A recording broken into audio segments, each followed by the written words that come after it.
Picture a planet drifting through the dark with no sun at all. Before we go any further, if you want a brand new space topic every single night to fall asleep to, subscribe, one tap, and a new story is waiting for you every evening. Tonight, we sit with one of the strangest ideas in modern astronomy. Somewhere out there, between the stars, whole worlds are wandering alone. They have no sunrise, they have no sunset. They simply move through the long, quiet dark, carried by their own slow motion, far from any warming light. We tend to imagine planets the way we know our own. A bright sun overhead, a sky shifting through blue and gold, seasons that turn as the world swings along its orbit. Yet the universe, it seems, is full of worlds that know none of these things. They drift in the spaces between solar systems, untethered, unanchored, alone. Astronomers call them rogue planets, or free-floating planets, or sometimes simply wanderers. The names are gentle, but the idea behind them is vast. Try to hold this picture in your mind: a planet roughly the size of Jupiter, or perhaps as small as Earth, moving through deep space at thousands of kilometers per hour. Around it, no glowing star, no nearby companions, only the faint dust of the interstellar medium, the thin gas that fills the gaps between solar systems. Above its clouds, if it has clouds, the sky is not black in the way we picture night. It is filled with stars in every direction, all of them tiny and equally far away, none of them close enough to call its own. The question that guides us tonight is a beautiful one, and it remains genuinely open. Could such a world be more than frozen rock and silent ice? Could a planet drifting alone in the dark still hold liquid water somewhere within it? Could it, in some quiet corner beneath its crust, harbor the conditions for life?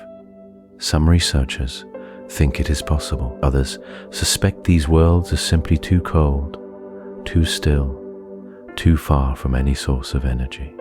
The honest answer is that we do not yet know. What we do know is that rogue planets exist. The first hints came in the early 2000s, when telescopes searching for faint warm objects in young star clusters found things that looked like planets but had no star nearby. Later, gravitational microlensing, a method that watches for the brief brightening of a background star when an unseen mass drifts in front of it, began to reveal more. Each detection was small and uncertain, but they added up. The wandering worlds were real. How many of them are out there is its own mystery. Some surveys hint that rogue planets may be roughly as common as stars. A few bolder estimates suggest they might outnumber stars in our galaxy. If that is true, then the Milky Way is not only a place of suns and orbits, it is also a slow river of lonely worlds, moving in silence between the bright points we know. Imagine standing on the surface of one of them. The ground beneath your feet might be water ice, hard as stone in the deep cold. Above you, no sun, no moonlit glow, no soft twilight, only a sky thick with distant stars, the band of the Milky Way arching overhead, and a darkness so complete that your own shadow would be hard to find. The temperature outside, on the surface, would likely be hundreds of degrees below freezing, and yet, deep beneath that surface, the story might change. Some scientists wonder whether the slow decay of radioactive elements in the planet's core could keep its interior warm for billions of years. Others point to the heat left over from the planet's birth, leaking outward through ice and rock. Still others imagine a thick blanket of hydrogen gas in the atmosphere, trapping that inner warmth like a heavy quilt. Each idea is a possibility, not a proven fact. Each leads to the same gentle question: could there be a hidden ocean, sealed under kilometers of ice, where liquid water flows in the perpetual dark? We will sit with this question through the long hours of the night, we will look at how these worlds may have formed, how they came to drift, what their skies might look like, and what life, if any, might find a way in such a place. There are no firm answers yet. There are only soft, careful theories, and a sky full of wandering worlds we are just beginning to notice. So settle in, let your breathing slow. The dark between the stars is not empty, and tonight we are going to wonder about it together.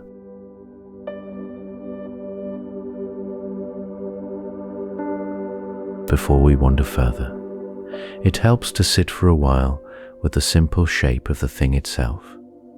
A rogue planet, sometimes called a free-floating world or a starless planet, is a world that has no sun. It moves through the dark on its own, bound to nothing, lit by nothing, warmed by nothing outside itself.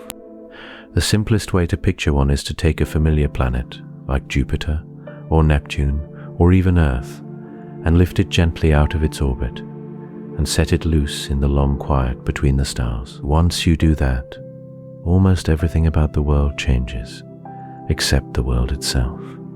The rock stays rock. The ice stays ice. The clouds, if there are any, keep turning in slow bands across the upper air.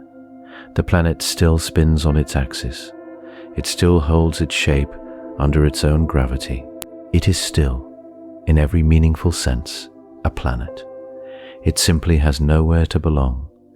The sizes we think about when we talk about rogue worlds cover a wide range. Some are giants, comparable to Jupiter, which is about 11 times wider than Earth, and heavy enough to hold more than 300 Earths inside it. Others are thought to be closer to the size of Neptune, a softer blue giant about 4 times the width of our planet. And then there are the smaller ones, the rogue worlds that may be roughly Earth-sized, or perhaps the size of Mars, which is only about half the width of Earth. The very smallest candidates blur into something more like a wandering moon. A dim, cold ball of rock and ice no bigger than a large city is wide. The distances involved are harder to picture because nothing in daily life prepares us for them. A rogue planet is not a few towns away or a few countries away. The nearest star to our sun is more than 4 light years off, which means light itself, the fastest thing we know, takes more than 4 years to cross the gap. A rogue planet, drifting through that gap, might sit trillions of kilometers from any sun. If you tried to walk there, even at a steady pace, you would never finish. If you flew there in the fastest spacecraft humans have ever built, the trip would still take tens of thousands of years. The ages of these worlds are likely vast. Most rogue planets we think about formed in the same broad era as the stars and planets we already know, which means many of them could be billions of years old. Some may be older than our solar system, which is around 4.5 billion years old. They have been drifting in the dark for longer than Earth has had oceans, longer than the continents have had their current shapes, longer than life here has existed at all. Their composition is, in many ways, ordinary. The giant rogue worlds are thought to be made mostly of hydrogen and helium, the 2 lightest and most common elements in the universe. Beneath their thick atmospheres, there may be layers of metallic hydrogen, exotic forms of water, and deep rocky cores. The smaller rogue worlds, if they exist in the numbers some researchers suspect, would be more like Earth or Mars. In their basic recipe, silicate rock, iron, frozen water, perhaps a crust of ice over a stony interior. What sets them apart is not their material, but their setting. A planet in a solar system gets a steady delivery of warmth and light from its star. Even cold Neptune, far out in our own system, receives a faint glow of sunlight. A rogue world receives none of that. Its sky holds only stars, scattered across the dark at impossibly large distances. none of them close enough to feel. The temperature at its outer surface, if nothing else were warming it, would fall toward the deep cold of interstellar space, only a few degrees above the coldest temperature physics allows. And yet, even with all of that, these worlds are not lifeless rocks, frozen solid through and through. They carry their own warmth inside them, heat left over from their formation, heat from the slow decay of natural radioactive elements in their cores, heat from the squeeze of their own gravity. How much of that warmth survives, how long it lasts, and whether it can do anything interesting near the surface are open questions we will sit with later. For now, it is enough to hold the simple picture: a planet, round, ancient, quiet, drifting through a sea of stars belonging to none of them, carrying its own faint heat in the dark.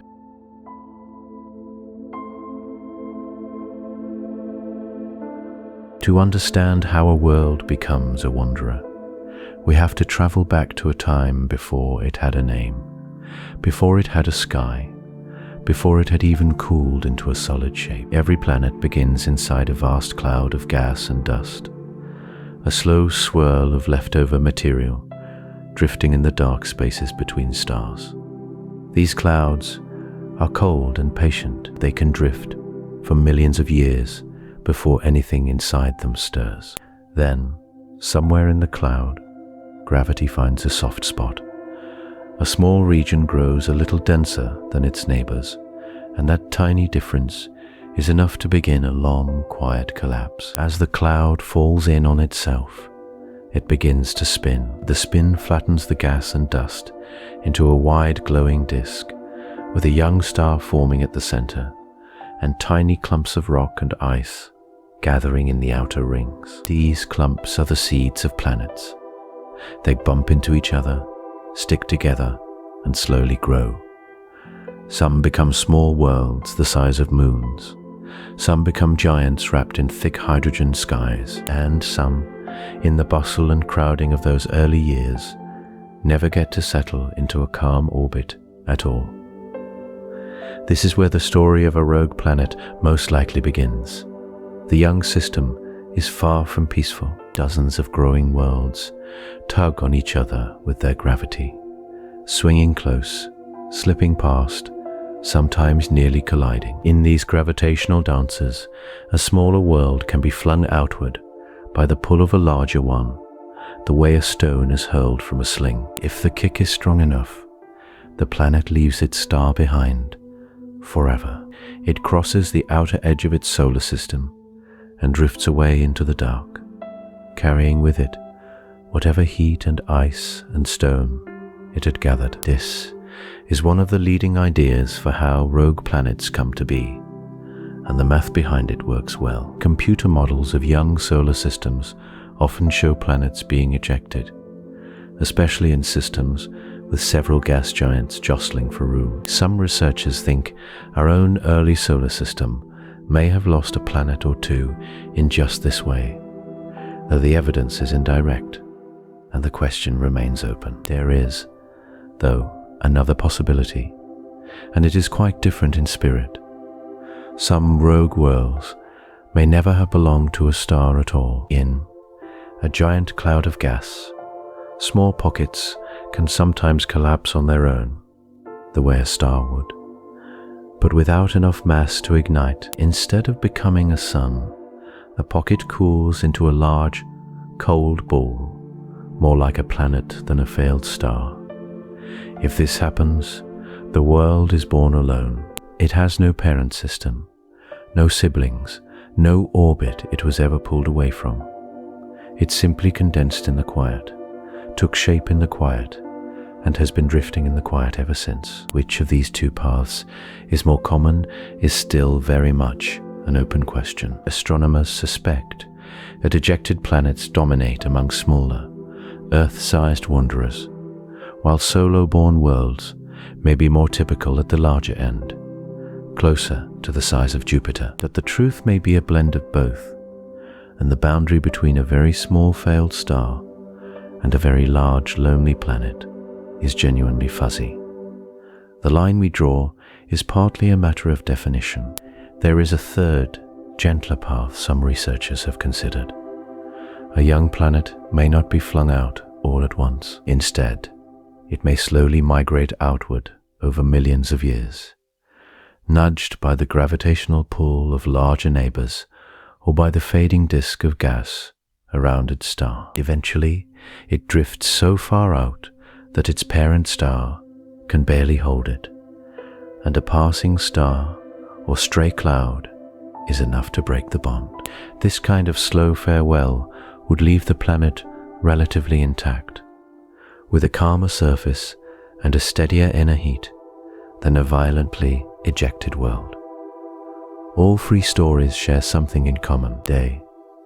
Each begin with the ordinary forming of planets, the same ingredients and the same slow gathering that builds the worlds we know. Whether a planet ends up warm beside a sun or alone in the dark seems to come down to small differences in timing, in the size of nearby neighbors, in how crowded the early system was. A tiny change in the dance, and a future paradise becomes a future wanderer. This is part of what makes rogue worlds so quietly haunting. They are not strangers to the cosmos. They are kin to every familiar planet we know, only carried away by chance, by gravity, by the violence of a youth that has long since faded into silence.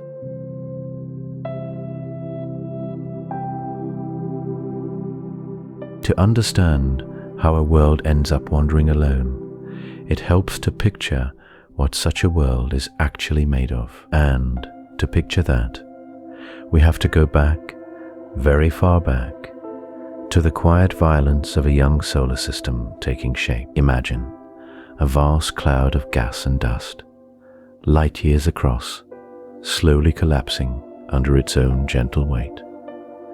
Within that cloud, a young star begins to glow. Around it, a flat disk of swirling material starts to settle, the way milk swirls slowly in a cup of tea. That disk holds nearly everything a planet will ever be. Tiny grains of dust, no larger than smoke, frozen flakes of water and ammonia, drifting molecules of methane and carbon, heavier specks of iron and nickel and silicon. Each grain carries a deep history. The iron came from the cores of dying stars that exploded long ago. The carbon was forged in red giants that shed their outer layers into space. The water may have come from the cold edges of older clouds, where hydrogen and oxygen quietly bonded on the surface of dust grains in the dark. So when a planet forms, it is not really new. It is a gathering of older things. Every atom in its rocky shell was already ancient before the planet existed, and this is true whether the world ends up orbiting a sun or drifting alone forever. The grains in the disk begin to stick together, at first by static, the same gentle cling that pulls dust into corners. Then, by gravity, as small clumps grow into pebbles, and pebbles into boulders, and boulders into bodies the size of mountains. Over millions of years, these bodies sweep up more material, building worlds piece by piece. Some end up rocky, like the inner planets of our own system. Others, farther out where ice is plentiful, grow into gas giants wrapped in deep envelopes of hydrogen and helium. A rogue planet, before it became rogue, was once one of these. It was built from the same shared inheritance. If it is a gas giant, its outer layers may hold hydrogen molecules that have existed since shortly after the universe began. Below those clouds, deeper down, the pressure grows so intense that hydrogen itself can behave like a liquid metal. If it is a smaller, rockier world, it likely holds an iron core, a mantle of silicate minerals, and perhaps a thin crust of frozen water and carbon compounds. There is something quietly moving about this. The iron in the heart of a wandering planet was forged in the death of a star it never knew. The water locked in its ice was assembled atom by atom in a cold cloud long before any sun lit it. These worlds carry the chemistry of the galaxy inside them, regardless of whether they ever feel starlight on their surfaces. The exact mix, though, remains an open question. Astronomers can only guess at the composition of any single rogue world, because so few have been observed up close. Some researchers think the rogues that formed by ejection should look much like the planets we already know: ordinary gas giants, ordinary ice giants, ordinary rocky worlds, just torn away from their birthplaces. Others wonder whether the rogues that formed alone, in tiny collapsing pockets of gas, might have a different chemistry. They might be richer in certain light elements, or carry deeper hydrogen envelopes than ejected planets do. This matters more than it might seem. A thick blanket of hydrogen could trap heat for a very long time, slowing the slow leak of warmth from a planet's interior. A thinner atmosphere, or none at all, would let that warmth escape much faster.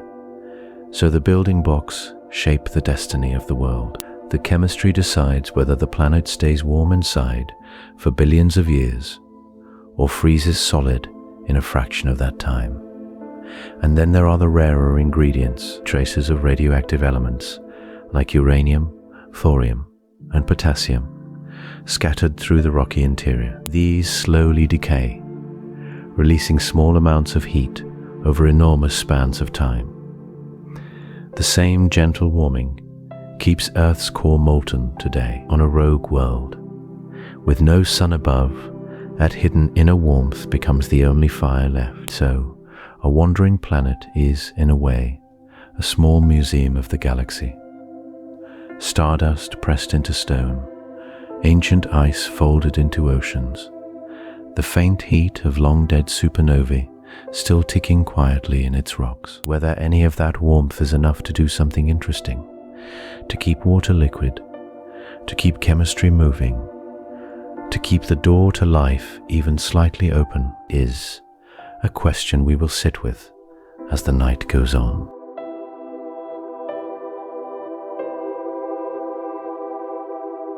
Picture a world the size of Jupiter, or perhaps only the size of Earth, falling slowly through the dark between stars. There is no sun above it. No nearby light source warms its skies. And yet it is not still. It moves. It spins. It breathes out heat from deep inside. Many quiet forces act on this drifting world, even in the absence of any star. To understand a rogue planet, we have to understand the gentle and patient forces that shape it across the long years. The first of these forces is gravity, though not in the way we usually think of it. A planet orbiting a star feels the constant tug of that star, a steady leash. A rogue planet feels no such leash. Instead, it feels the faint pull of the entire galaxy, the combined mass of every star, every dust cloud, every dark patch of matter, shapes a slow drift through the spiral arms. It is a quiet pull, smooth and almost imperceptible, moving the planet on a path that may take hundreds of millions of years to curve. Inside the planet, gravity does something else. It squeezes. The deeper you go, the more weight presses down from above. At the center of a large rogue world, the pressure can be enormous, compressing rock and metal into shapes they could never take on the surface. This squeezing generates a faint warmth on its own, simply because matter under pressure releases tiny amounts of heat as it settles. Then there is the slow, steady heat of radioactive decay. Deep within the rock of any planet, atoms of uranium, thorium, and potassium quietly fall apart. As they do, they release small bursts of energy that warm the surrounding material. This process is called radiogenic heating on Earth. It is one of the reasons our planet has a molten interior even after 4.5 billion years. A rogue planet has this same engine. Some researchers wonder if, on a large enough world, this slow nuclear warmth could keep deep oceans liquid for billions of years even without a sun. Others think the heat would leak away too quickly. The answer depends on the size of the world, the thickness of its crust, and the makeup of its core. There is also the leftover heat of birth. When a planet first forms, it is glowing hot, almost like a small star. Over time it cools, but slowly. A giant rogue world the size of Jupiter may still be warm from its own formation, hundreds of millions of years after being cast out. A smaller rocky world cools faster, but it still holds some of that early heat for a long time. Magnetic fields play their own quiet role. If a rogue planet has a molten metal core that churns inside it, that churning can generate a magnetic field, wrapping the world in invisible lines of force. This field can deflect particles from passing cosmic rays, shielding the surface or the deep ocean from some of the radiation that fills interstellar space. Whether most rogue planets have strong magnetic fields, or weak ones, or none at all, remains an open question. It depends on whether their cores stay liquid, and that depends on heat, and heat depends on size and age. Tidal forces matter too, especially if the rogue world carries moons with it. A moon swinging close to its parent planet can flex that planet ever so slightly, squeezing and releasing its interior, like a soft rubber ball. This flexing creates friction, and friction creates warmth. We see this in our own solar system, where Jupiter's moon Io is heated to a glowing red by the constant pull of its giant neighbor. One idea is that a rogue planet with the right moons could be warmed in the same way, even in total darkness. Another view holds that most rogue worlds travel alone, having lost their moons in the same violent moment that ejected them. And then there is the cold itself. The space between stars hovers near absolute zero. Without a sun pouring heat onto the surface, a rogue planet radiates its warmth slowly into the void above. The outer shell freezes solid.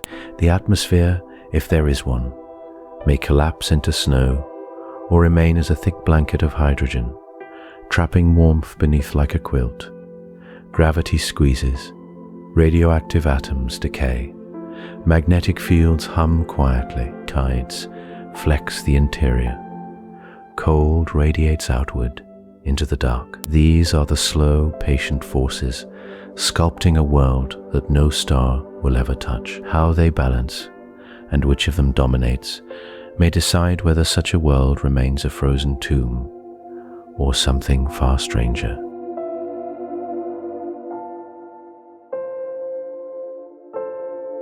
Imagine for a moment that you could lift the roof of our galaxy and look down upon it from above. You would see the bright spiral arms, the dust lanes glowing softly, the hundreds of billions of stars wheeling slowly around a quiet center. And then, if your eyes could adjust to something far dimmer, you would begin to see something else, a vast, faint scattering. Worlds with no star to call their own, worlds drifting in the spaces between. How many are there? That is one of the deepest open questions in this whole field, and the honest answer is that nobody yet knows. For a long time, researchers guessed that rogue planets might be rare. Curiosity, a few unlucky castaways tossed out of young solar systems by chance. But as detections began to trickle in, the estimates started to grow, and then they grew again. Some recent studies based on gravitational microlensing surveys suggest that the number of free-floating worlds in our galaxy might be very large indeed. One analysis hinted that Jupiter mass rogues alone could outnumber the stars. Others suggest the true count, especially of smaller worlds, could be even higher. Try to picture that. Our galaxy holds somewhere between 100 billion and 400 billion stars. If rogue planets truly outnumber them, then for every point of light you see on a clear night, there could be more than one dark world wandering in the gaps. maybe several, maybe many more, each one silent, each one invisible to the naked eye, each one moving through the dark on its own slow path. To help that scale settle in, try this comparison. If you shrank our sun to the size of a basketball, the Earth would be a peppercorn rolling about 26 yards away. The nearest star would be another basketball roughly 4,000 miles distant. That is the emptiness between stars. And now, scattered through that emptiness, picture loose grains of sand, some the size of pinheads, some larger, drifting slowly between the basketballs, most of them never touched by starlight. That is, very roughly, what the rogue planet population may look like. It gets stranger when you think about the smallest ones, the big rogue planets. The gas giants the size of Jupiter or larger are the easiest to find. They are massive enough to bend starlight in detectable ways when they drift in front of distant stars. But planets the size of Earth or smaller would be much harder to spot. They could be everywhere. They could be almost nowhere. The data simply runs out before we can say. One theory holds that small rogue worlds may be the most common kind of planet in the entire galaxy. The reasoning is gentle and almost intuitive. Young solar systems are messy. Smaller worlds get flung out more easily than large ones. Over billions of years, that ejection process could have filled the dark with countless little wanderers. By this view, the galaxy may be quietly crowded with frozen Earth-sized worlds, each one too dim to see. A competing view is more cautious. It suggests that the high early estimates may have been pulled upward by a few unusual detections, and that when better surveys arrive, the numbers will settle into something more modest. By this view, rogue planets are common but not overwhelming. They share the galaxy with the stars rather than outnumbering them. Both pictures are still on the table. The evidence for now is incomplete. There is something soothing about sitting inside this not knowing. We are talking about a population of worlds so vast that even our best guesses span a factor of 10 or more. Whole categories of planet that we have only barely begun to see. Imagine a forest where you can only make out the largest trees, and you know the underbrush is there, but you cannot yet count the leaves. And think about how old some of these wanderers must be. A rogue planet, ejected from its young solar system 4 or 5 billion years ago, has been drifting ever since through gas clouds, past the slow turning of the galaxy's arms, through stretches of space so empty that the nearest star might be light years away in every direction. Time, for such a world, has become a kind of long, quiet motion. It has outlived its origin. It may outlive many of the stars we see tonight, whether they number in the billions or the trillions, whether they are mostly giants or mostly small frozen Earths. The truth is that our galaxy is fuller than it looks. The dark between the stars is not as empty as it seems. How full it really is, we are only beginning to learn.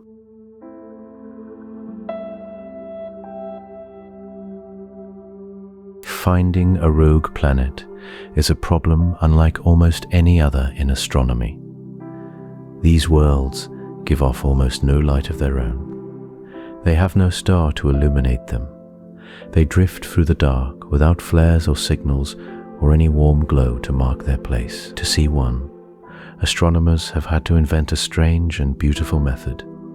They wait for the planet to bend the light of a star behind it. This trick is called gravitational microlensing. The idea comes from a simple truth about gravity. Any object with mass warps the space around it just a little. Light passing through that warped space gets bent. When a rogue planet drifts in front of a distant star, even by chance, its gravity acts like a tiny lens. The star's light brightens for a few hours or a few days, then fades back to normal. The planet itself stays invisible. We see only its shadow written in light. Picture the scene as it would look if you could watch from far above. A small dark world sails silently through the void. Far behind it, a distant star burns steady and pale. As the planet drifts across the line of sight, the star's light gathers around it like water curving around a stone.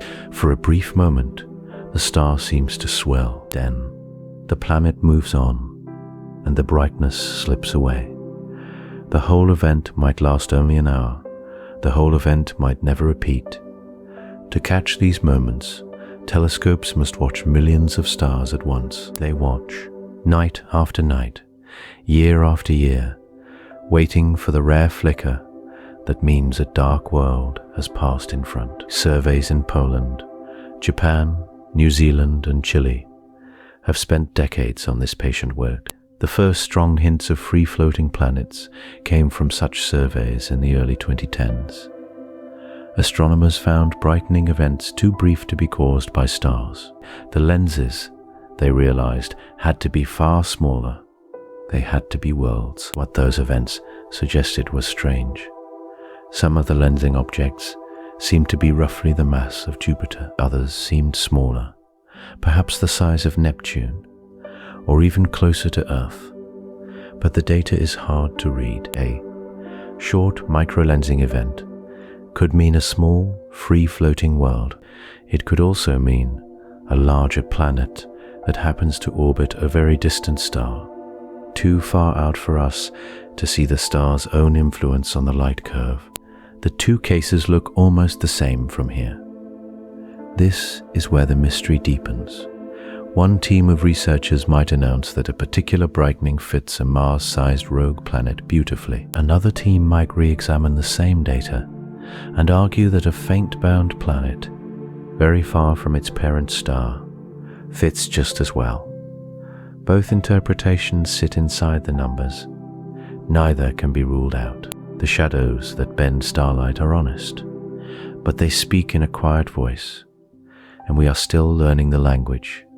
Even when an event is convincing, we learn almost nothing about the planet itself. We do not see its colors. We do not see its clouds. We cannot tell if its surface is rock or ice or liquid metal. The microlensing signal tells us roughly how much the world weighs and roughly how fast it moved across our line of sight. That is nearly all. After the brightening fades, the planet vanishes again into the dark. We will likely never see that particular world a second time. So imagine for a moment what we are really watching. Somewhere out among the stars of the Milky Way, a lonely world drifts in absolute night.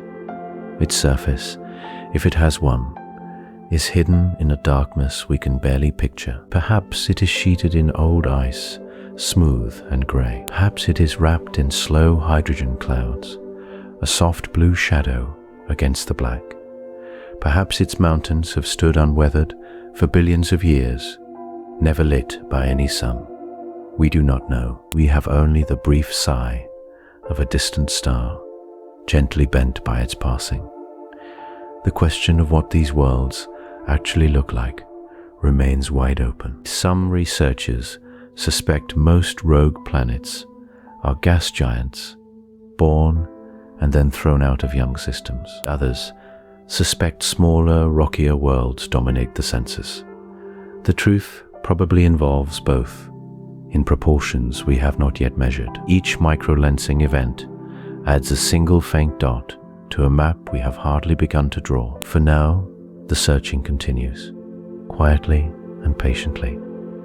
Telescopes watch, stars flicker.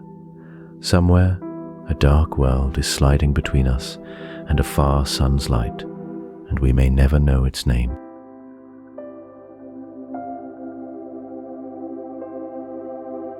Picture, for a moment, a giant planet floating in the dark, with no sun anywhere near it. From the outside, it would seem cold beyond imagining. The cloud tops would glow only faintly, lit by nothing but the dim blush of distant stars. Yet inside that planet, deep below those frozen clouds, something unexpected may still be happening. The world may still be warm. This is one of the gentlest puzzles about wandering worlds. A planet does not need a star to hold on to heat. It carries some of its own. Part of that warmth is left over from how the planet formed. When a giant world gathers itself from gas and dust, that gathering is not a quiet process. Material falls inward and crashes together. Each piece that joins the planet brings a little energy with it. All of that motion turns into heat, and the heat gets buried deep inside as the world grows. A giant planet can hold on to this birth warmth for billions of years, slowly releasing it into the cold above.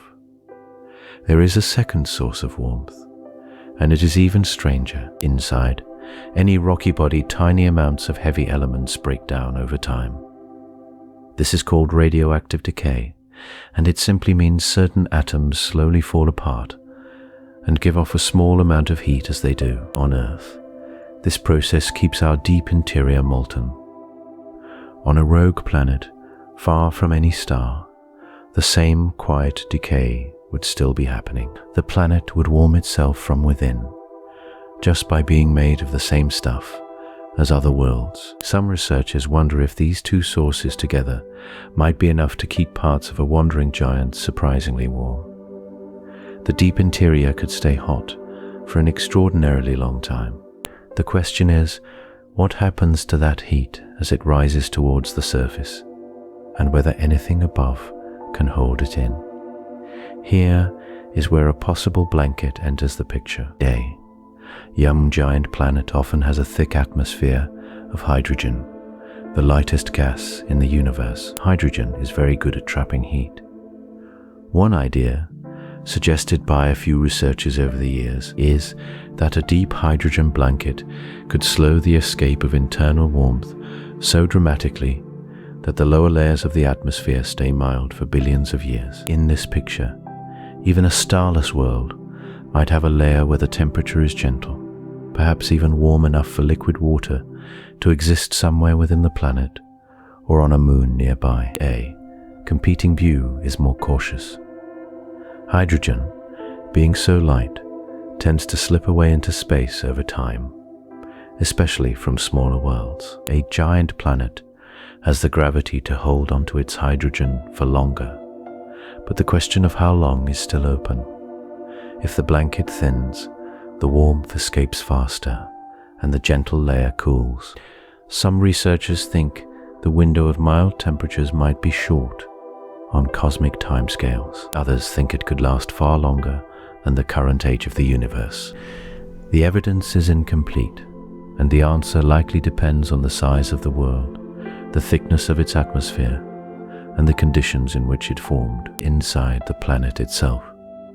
The layers would be much like those of any giant world we know.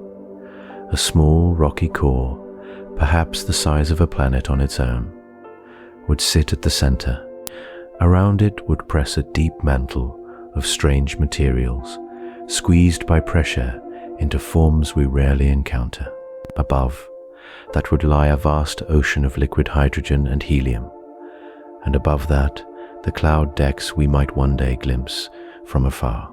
The deeper you go, the more crushing the pressure becomes, and the warmer the surroundings. None of this requires sunlight. None of it depends on a nearby star. The heat is internal. The chemistry is internal. The slow stirring of fluids is internal.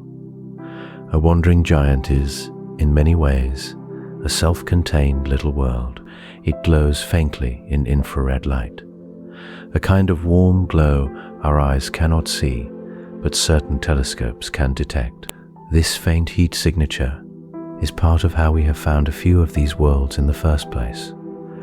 What remains genuinely unknown is how warm such places actually are, on average, and for how long. We have models. We have a small number of detections. We have many questions and very few answers. Each new wandering giant we glimpse adds a little to the picture, but the inside of these worlds is hidden from us by clouds and distance, and the simple fact that they make almost no light of their own.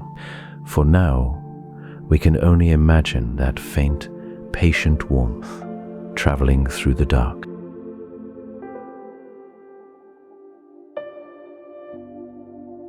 Most planets we know about began their lives near a sun. They formed inside a spinning disk of gas and dust that wrapped around a young star, and they carry the warmth of that birthplace with them, even after billions of years. But the wandering worlds we have been thinking about raise a quieter question, one that turns the usual story on its head. What if some of them never had a star at all? What if they did not lose a sun because there was no sun to lose? This idea changes the rhythm of how a world might come to be. The familiar cycle goes something like this. A vast cloud of cold gas and dust slowly collapses under its own weight. At the center, a star ignites. Around it, leftover material settles into a flat disk, and inside that disk, smaller clumps gather and grow into planets. The star sets the tempo. The planets follow, but clouds in space do not always behave so neatly. Some collapse in patches, in pockets, in small dense knots that never gather enough material to light up as stars. Astronomers wonder whether some of these knots might still pull themselves together into something planet-sized, not orbiting anything, not warmed by anything outside themselves.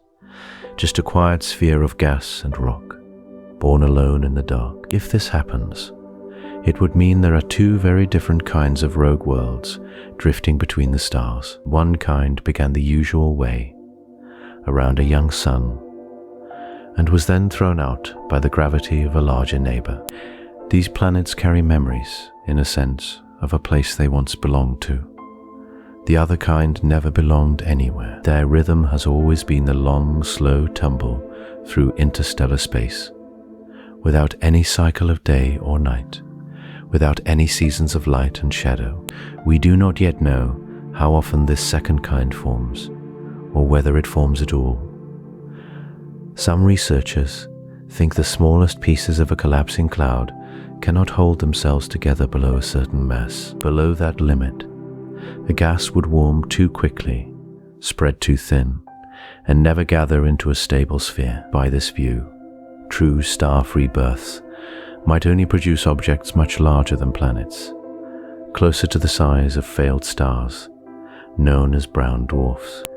The line between a heavy rogue planet and a light brown dwarf becomes blurred, and the question of where one category ends and the other begins remains open. Others point to faint, lonely objects glimpsed in young star-forming clouds. Some of these objects seem to drift on their own, far from any bright star, and their masses appear to fall within the planetary range. If these readings hold up, it would suggest that yes, worlds can indeed be born outside any solar system. The evidence is thin, though. These objects are dim, distant, and hard to weigh with confidence. The measurements remain uncertain enough that careful astronomers leave room for surprise.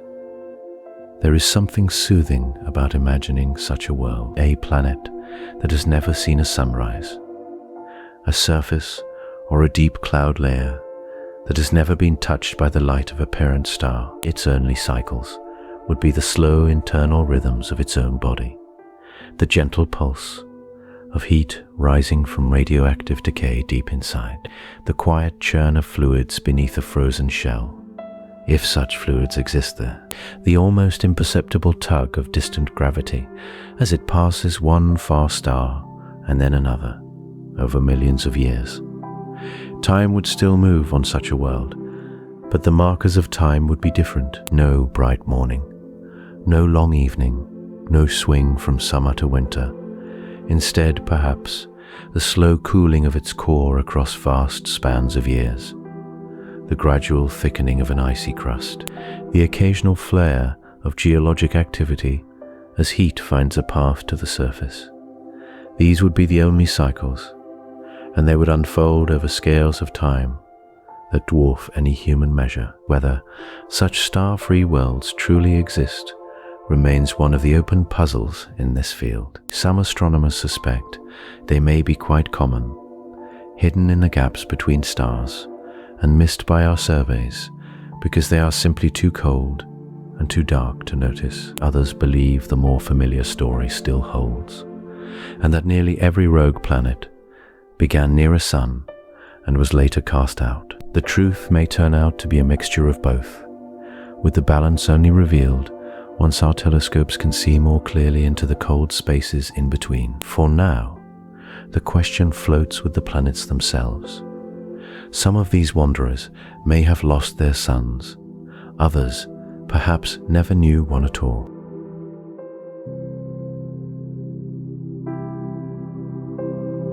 Picture a world like this in your mind.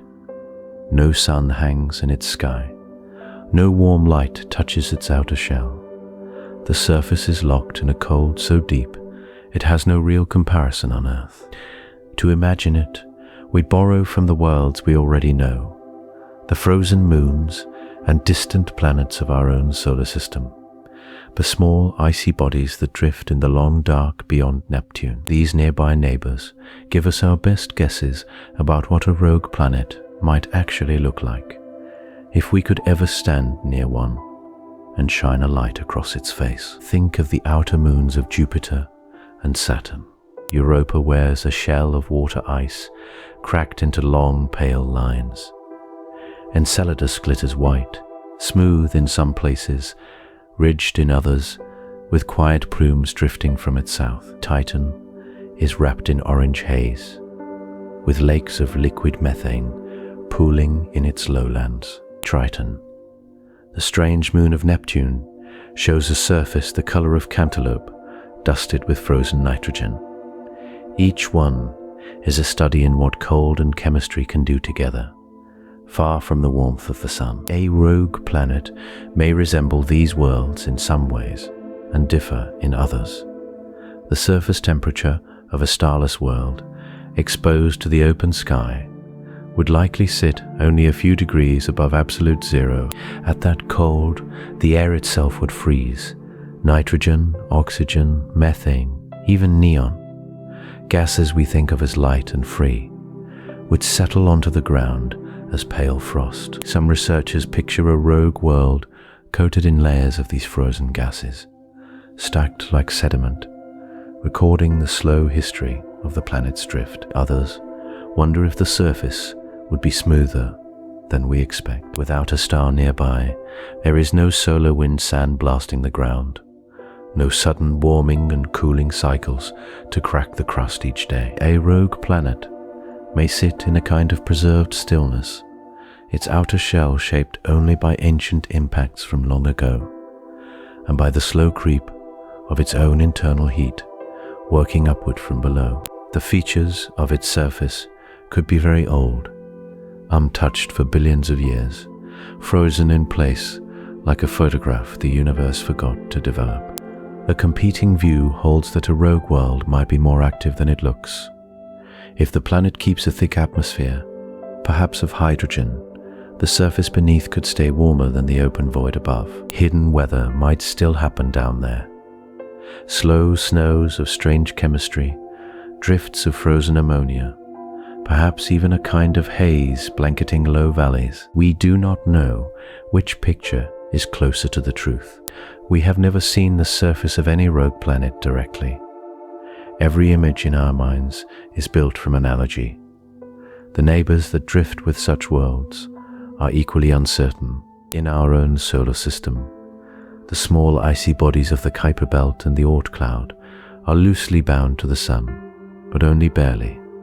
A passing star or a gentle gravitational nudge could free them. Some researchers think a rogue planet might carry its own swarm of debris with it as it leaves a stellar nursery, small icy chunks that share its escape, traveling together through the dark. Whether that swarm would stay close or scatter and drift apart over time is an open question. The gravity of a single planet is gentle. The pull of passing stars, even at great distance, slowly works against it. If we imagine standing on the surface of such a world, The ground beneath our feet might feel hard as granite. Water ice, at temperatures this low, behaves like rock. Mountains of ice could stand for ages without slumping. Cliffs of nitrogen frost could rise hundreds of feet, pale and brittle. The horizon would curve gently away, lit by nothing but starlight reflecting off the frozen plains. The shadows we cast would be long and faint, drawn by the soft glow of distant suns we will never reach. The deeper mystery is what lies just below that frozen shell. The surface tells one story, slow, cold, ancient. The interior may tell another. Heat from radioactive decay, left over from the planet's birth, could still be warming the inner layers. The contrast between a frozen face and a warmer heart is one of the most quietly fascinating ideas in this whole subject. We cannot yet see through that ice. We cannot drill into a world we cannot find. For now, we picture these surfaces only in the imagination, built from the moons we know, and shaped by everything we still do not. The neighbors give us hints. They do not give us answers.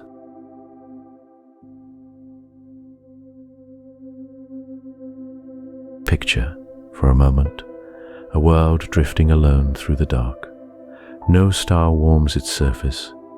The outside is locked in cold so deep it bends the rules of chemistry we take for granted. The upper crust is ice, not the soft ice of a winter pond, but ice as hard as stone, hundreds of miles thick, pressed by its own weight into something almost like rock. And yet, beneath that ancient shell, some researchers wonder if there might be liquid water, a hidden ocean, sealed away from the stars, kept warm by the slow heat of the planet itself. The idea sounds strange at first.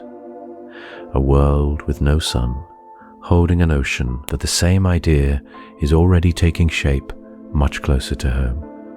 Within our own solar system, we have strong evidence that several icy moons hide liquid water beneath their frozen crusts. Europa, circling Jupiter, Enceladus, circling Saturn. Both are small, both are far from the warmth of the sun, and both appear to hold real oceans of liquid water under their ice. If small moons can do this, then larger free-floating worlds may do it too.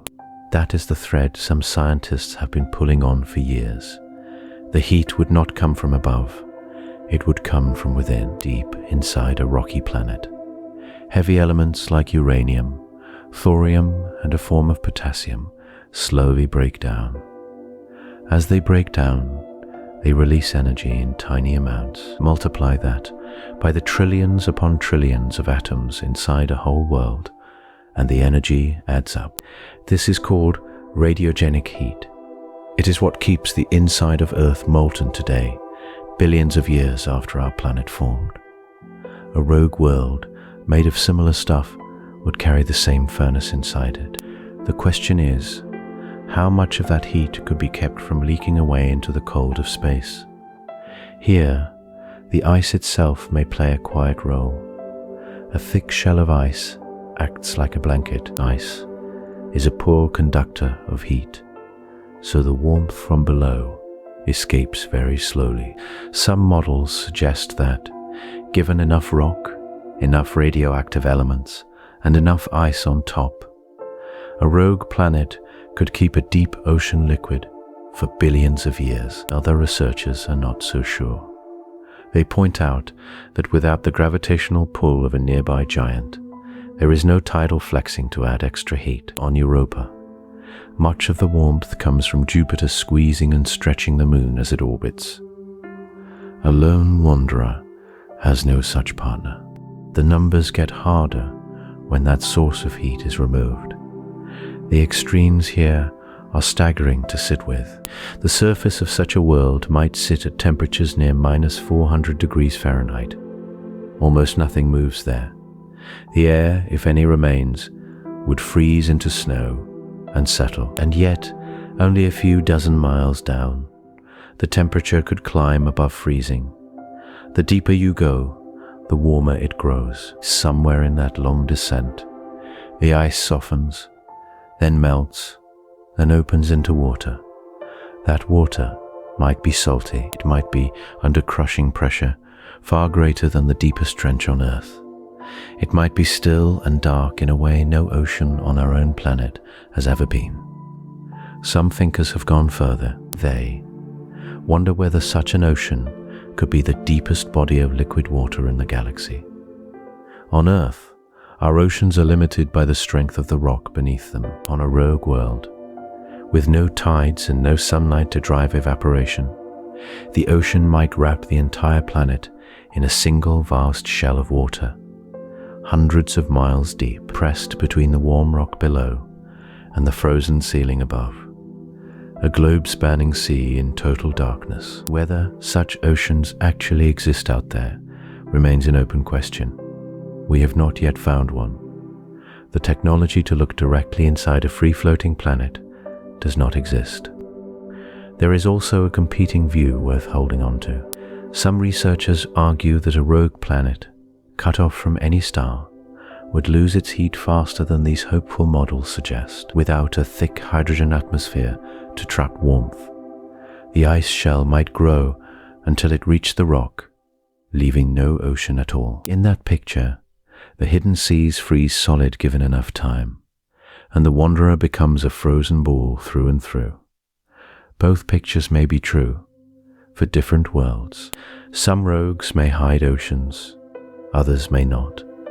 For now, we drift between the two possibilities, the way these planets drift between the stars, and we let the question stay open a little longer.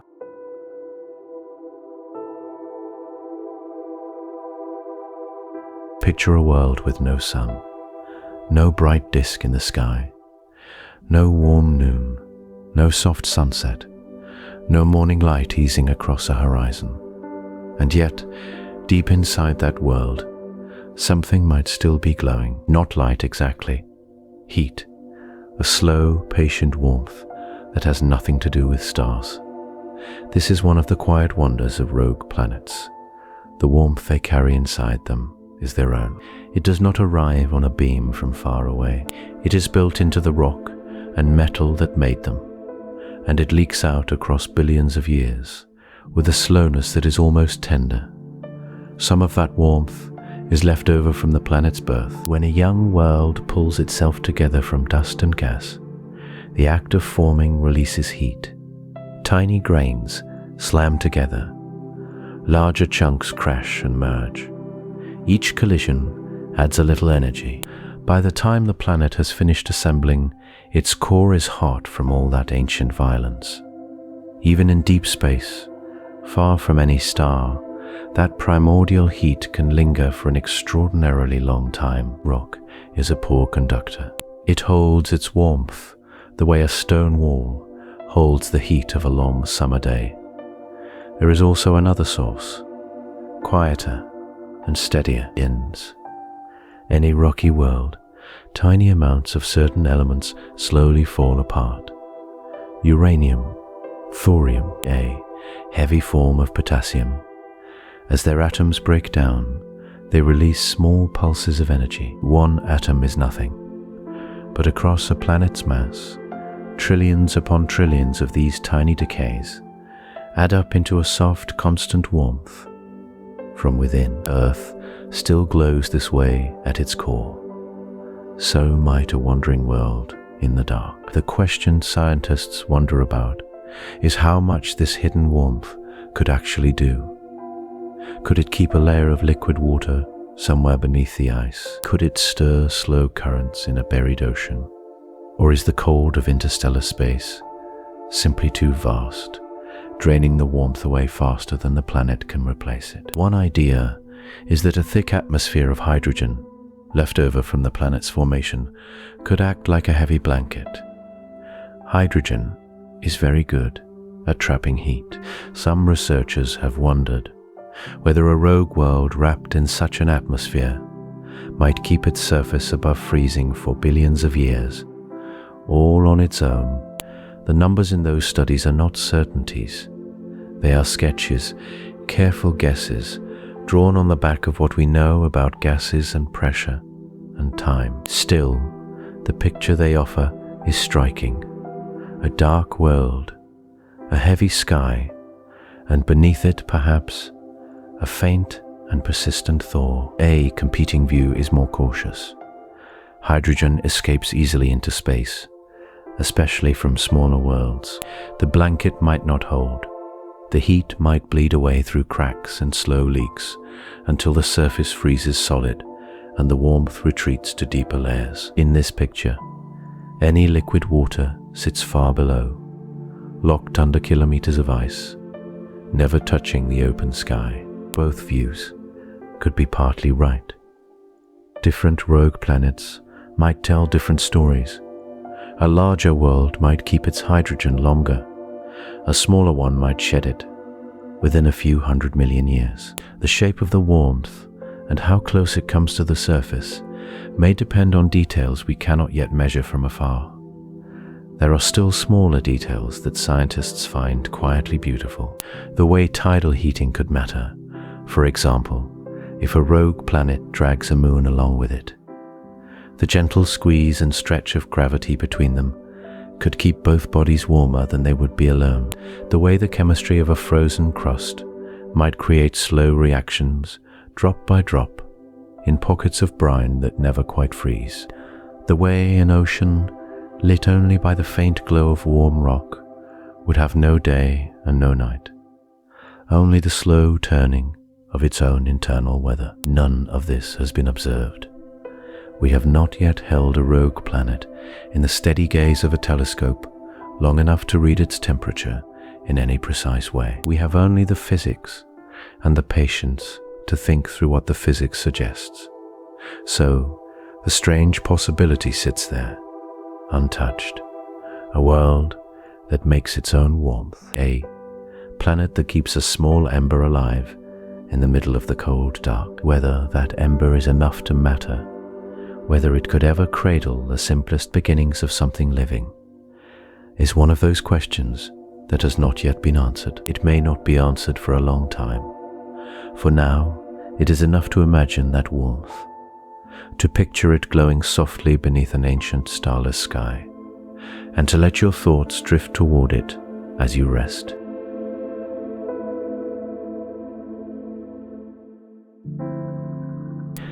For most of human history, the idea of a planet without a star would have seemed almost meaningless. A planet was, by definition, something that orbited a sun. The word itself, in its old Greek root, meant wanderer, but it referred to those bright dots that drifted slowly against the fixed stars in the night sky. No one imagined a true wanderer, one that belonged to no star at all, much less one that might carry its own thin shell of air. The first cracks in that old picture came slowly, through the patient work of astronomers who studied how young stars form. In the late 20th century, infrared telescopes began to peer into dusty star-forming clouds. These instruments could see warm objects glowing in wavelengths the human eye cannot detect. Inside those clouds, researchers found small, faint sources of heat that seemed too cool to be stars and too warm to be ordinary planets. The objects sat in a strange middle ground. Some of these faint embers were called brown dwarfs, failed stars that never gathered enough mass to fuse hydrogen in their cores. Others were even smaller, more planet-like in size and temperature. By the early 2000s, surveys of nearby young clusters began turning up objects with masses only a few times that of Jupiter, drifting freely, attached to no parent star. These were among the first hints that worlds could exist on their own. The discoveries raised an immediate puzzle about their atmospheres. A young, warm gas giant, only a few million years old, still glows softly with the heat of its own birth. That heat can puff its outer layers into a thick envelope of hydrogen, helium, and traces of heavier gases. Astronomers wondered whether such an envelope could persist for billions of years on a world with no nearby sun to strip it away, or whether it would slowly leak into space. To probe these questions, Researchers turned their largest infrared telescopes toward the faintest of these drifters. The light they captured was extraordinarily dim, the cosmic equivalent of a candle seen from across a continent. Yet within that faint glow, spectrographs could pick out the chemical fingerprints of molecules in the upper air. Water vapor appeared in some spectra. Methane appeared in others. In a few cases, hints of clouds made of silicate grains. Tiny floating bits of mineral dust seemed to drift through the upper layers. These findings were exciting, but they came with deep uncertainties. The objects studied were young and warm, far brighter than an old, cold rogue planet would ever be. Whether an ancient wanderer, billions of years into its drift, could hold on to a meaningful atmosphere remained an open question. One view held that a thick hydrogen blanket, if it formed early enough, could trap internal heat for an enormous span of time, perhaps long enough to keep a layer of liquid water sandwiched between warm rock below and frozen hydrogen above. Another view suggested that without a star to replenish lost gases, the atmosphere would slowly bleed away into the interstellar medium, leaving behind a bare, frozen ball of rock and ice. The history of detection has been a story of refining tools. Early surveys used wide-field infrared cameras to spot the warm glow of young rogue worlds in nearby star-forming regions. Later, astronomers added the technique of gravitational microlensing, watching for the brief brightening of a distant background star as an invisible foreground world drifted in front of it. This second method could find older, colder rogue planets that gave off almost no light of their own. The two approaches, working together, began to sketch a rough census of these lonely objects.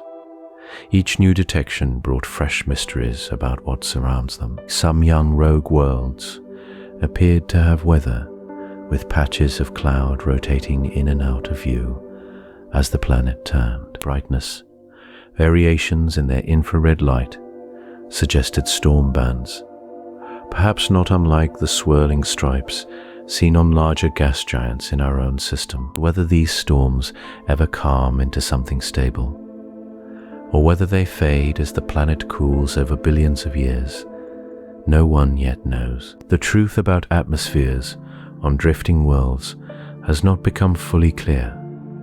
What has become clear is that the question itself is real and worth asking. The early astronomers who first picked out those faint infrared embers in dusty clouds had no way of knowing they were opening a doorway into one of the strangest questions in planetary science. They were simply following the light, careful, step by careful step. The wanderers they found are still keeping most of their secrets, wrapped in air that may or may not last, beneath skies that hold no sun at all.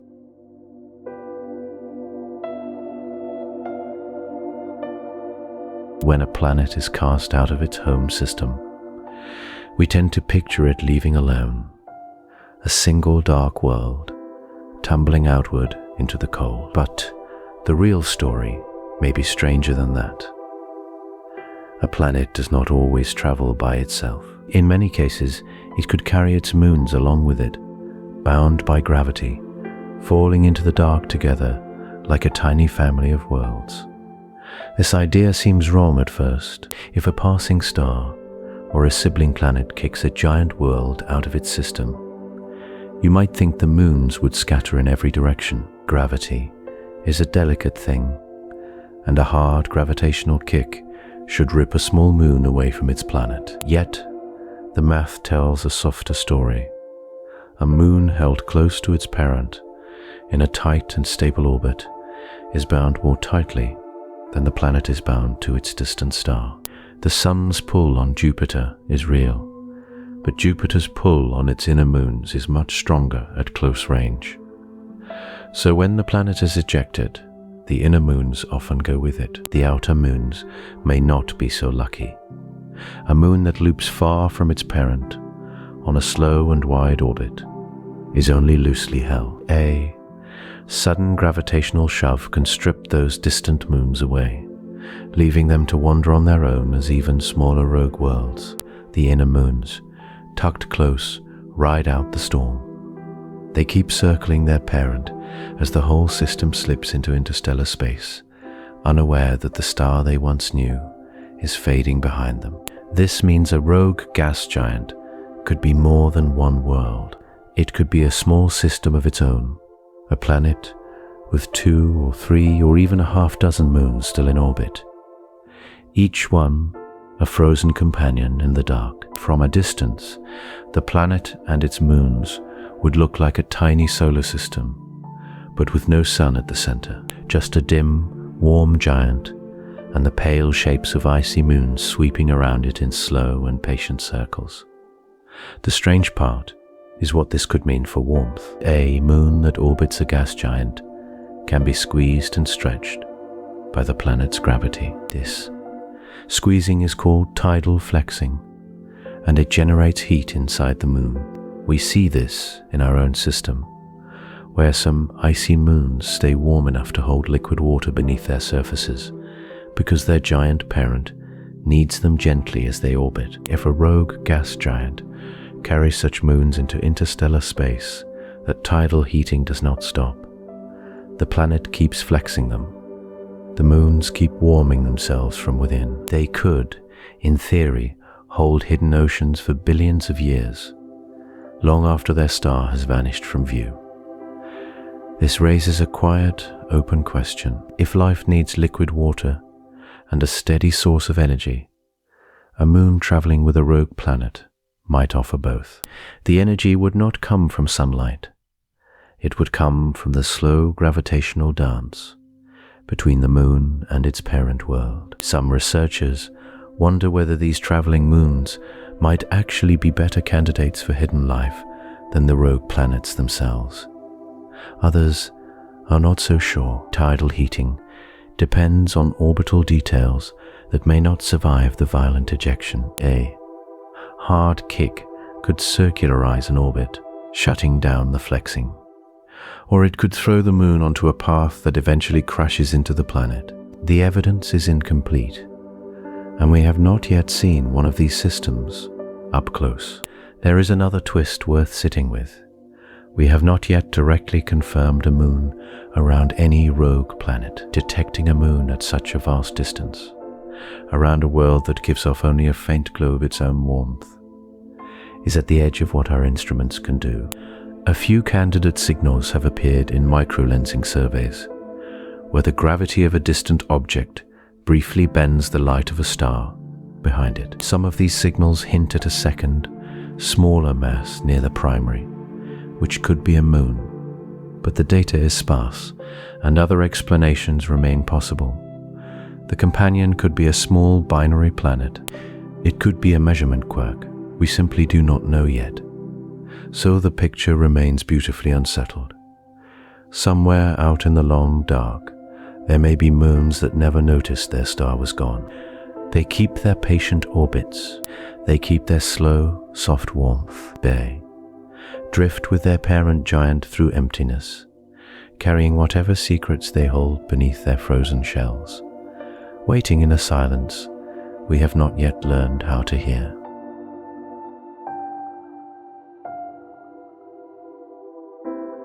So far, much of what we have wondered about has lived in the cold outer reaches of imagination.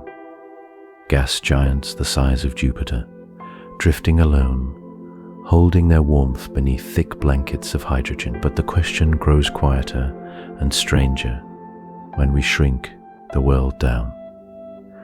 What if the wanderer is not a giant at all? What if it is something closer to home? A rocky planet, perhaps the size of Earth, drifting without a sun. A rogue Earth. The very phrase has a soft strangeness to it. Earth, after all, is defined in our minds by its closeness to a star. The blue oceans, the green forests, the white clouds, all of it lit and warmed by sunlight. To picture an Earth without a sun is to picture something familiar made suddenly foreign. A dark globe with continents the color of slate, and oceans frozen over in glassy plains. And yet, in the connections between physics and chemistry, such a world is not only possible. Some researchers think it may be common. The link begins inside the planet itself. Earth carries a quiet furnace beneath its crust. Heavy elements, like uranium, thorium, and a form of potassium, slowly break down over billions of years, releasing warmth as they go. This is called radiogenic heat. Heat from the decay of radioactive atoms locked inside the rock. Add to that the leftover warmth from the planet's birth, still trickling outward from the deep interior, and you have a heat budget that does not depend on a star at all. The sun warms our surface, but Earth's inner fire belongs to Earth alone. This is where the connection becomes interesting. If a rogue Earth were cast out of its solar system, the surface would freeze quickly.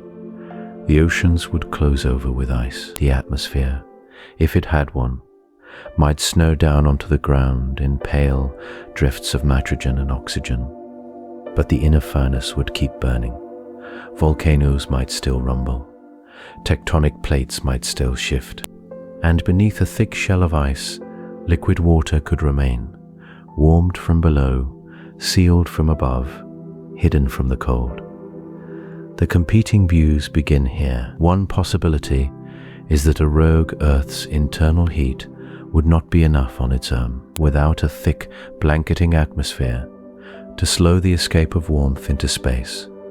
The surface would lose heat faster than the interior could replace it on geological timescales. In this view, the ocean beneath the ice might shrink over hundreds of millions of years, freezing solid from the bottom up. Another possibility, raised by some researchers, is the opposite. If a rogue Earth carried with it a thick atmosphere of hydrogen, gas that traps heat very effectively, that blanket alone might be enough to keep surface oceans liquid for billions of years. The same world, in two different theories, becomes either a frozen tomb or a quiet ocean planet adrift in the dark. The mystery deepens when we think about how a rogue Earth connects to the rest of its old solar system, even long after the parting.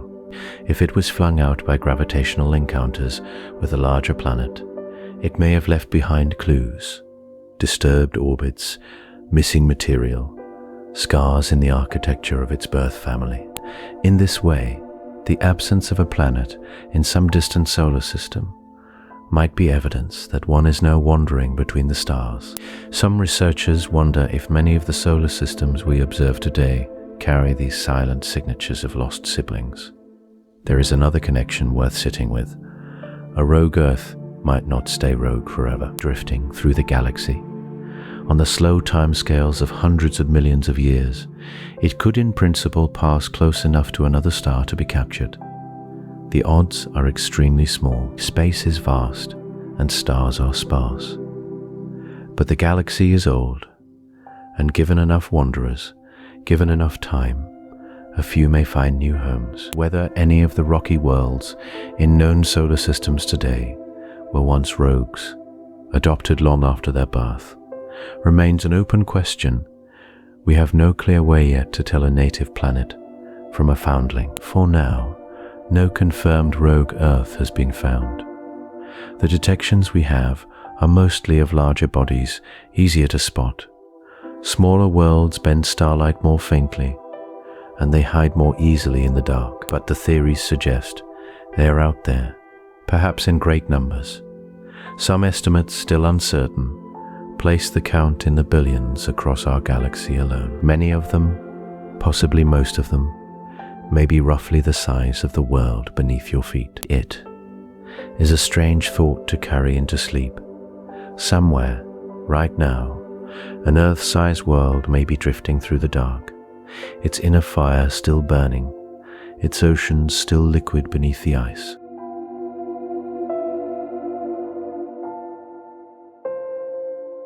Up to now, we have been picturing rogue worlds as planets, bodies the size of Earth, or Neptune, or Jupiter, drifting through the dark with the heft of a real world behind them. But the more we look, the more the line between a planet and something smaller begins to blur. There may be wanderers down there in the cold that are barely planets at all. Some may be the size of moons, some may be smaller still, and we honestly do not know where to draw the line. A planet, by most definitions, has to be big enough for its own gravity to pull it into a round shape. It has to clear its path of debris, though for a free-floating world that idea hardly applies. When a young solar system flings a body out into the dark, there is no rule that says it must be Jupiter-sized. A small, icy world the size of our own moon could be ejected just as easily. In fact, smaller bodies may be flung out more often because they get pushed around more by the gravity of larger neighbors. If that is true, then the dark between the stars may be full of tiny, lonely worlds, frozen dwarf planets, wandering moons that lost their parent long ago, icy bodies the size of Pluto, or smaller, tumbling slowly through the void. We have no way to count them yet. The methods we use to find rogue planets work best on big ones. A Jupiter-sized world bends starlight in ways we can sometimes catch. A moon-sized world bends it so faintly that our telescopes simply miss it. So the smaller wanderers stay hidden. Some researchers think they may outnumber the larger rogues by a huge margin, just as small asteroids outnumber large ones in our own solar system. Others are more cautious. They point out that we have no direct evidence yet, and that ejection physics may favor certain sizes over others. The question is genuinely open. The census of small, free-floating bodies may be the largest unknown population in the galaxy, or it may be smaller than we guess. We will not know until our instruments can see deeper. This raises a strange and lovely question. What even counts as a world out there? On a planet, we draw lines based on shape and orbit. But a rogue body has no orbit around a star. It floats free. Does a wandering object the size of a small moon still deserve the name planet? Does a comet-sized chunk of ice, drifting alone for billions of years, count as a wanderer in the same sense? The language we use was built for a sky full of suns. The reality may be far stranger. The picture changes again when you think about how these small bodies cool. A large rogue planet, the size of Jupiter, holds on to its formation heat for a very long time. Its insides stay warm for billions of years, slowly leaking that warmth into space. A smaller body cools faster. A moon-sized world loses its internal heat in a fraction of the time. By the time we might find it, it could be cold all the way through, a frozen ball of rock and ice with no warmth to offer. And yet even here, there are surprises. Some small bodies in our own solar system have stayed warm in unexpected ways. The ice moons of the outer planets are heated by tidal flexing from their parents. A rogue moon, torn away from its planet, would lose that source of heat. But a small rogue with a strange composition, rich in radioactive elements, might keep a faint warmth in its core for longer than we expect. It is a thin possibility, not a likely one. Still, it shows how little we know. The edge of what counts as a world is moving slowly. As our thinking changes, a century ago, the idea of a planet without a star was almost unimaginable. 50 years ago, it was a wild speculation. Today, we have found a handful of confirmed rogue giants, and the question has shifted from whether they exist to how many there are, how small they can be, and what happens at the boundary between a planet and a tumbling chunk of ice. The definitions are still settling. The categories are still soft. So as you drift towards sleep, picture the slow widening of our view. Picture the dark between the stars, filling in our imagination with bodies of every size. Giants, warm at their cores. Small worlds, cold and quiet, and countless tiny wanderers we have not yet learned to see, waiting in a silence older than our species.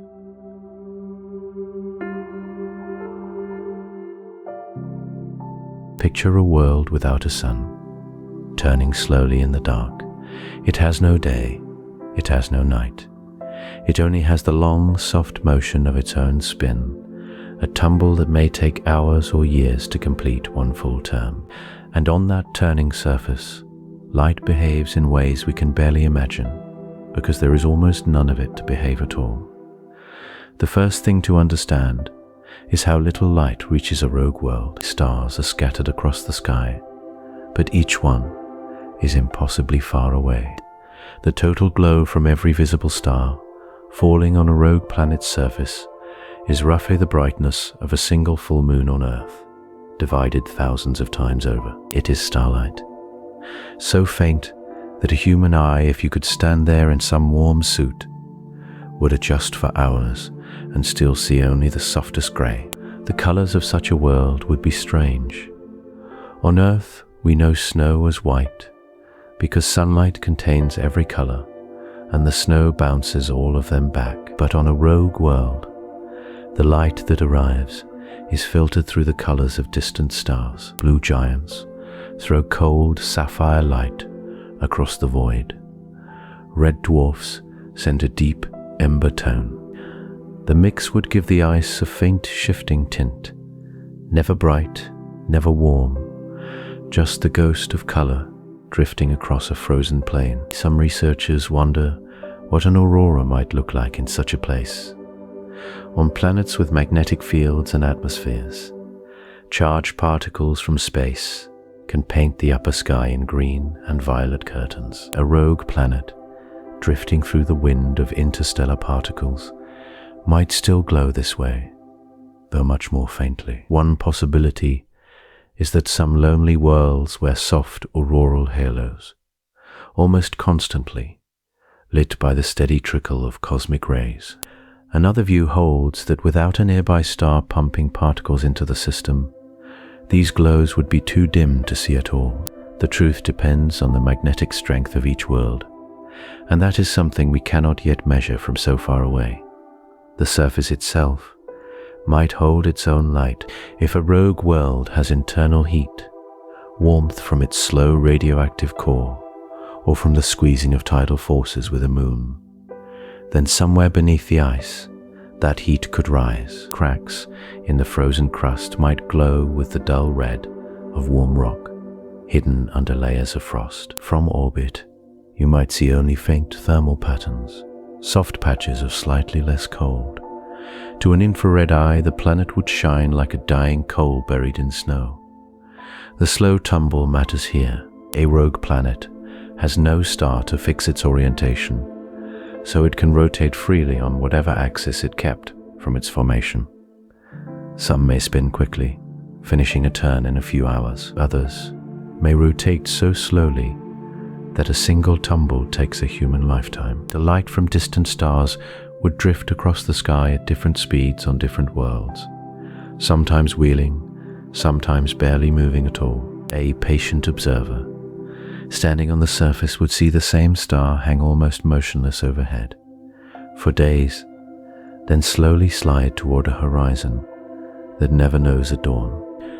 There is also the question of what happens to light from below. If subsurface oceans exist beneath the ice, sealed away from the cold of space, they would be lit only by the chemistry within them. Hydrothermal vents on the ocean floor could glow with faint thermal radiation. Certain chemical reactions release small amounts of visible light, a process called chemiluminescence. Some researchers wonder whether rogue ocean, churning slowly in total darkness, might shimmer here and there with these soft chemical sparks. Others suspect the ocean would be utterly black, with only heat and pressure to mark its motion. We have no way yet to know.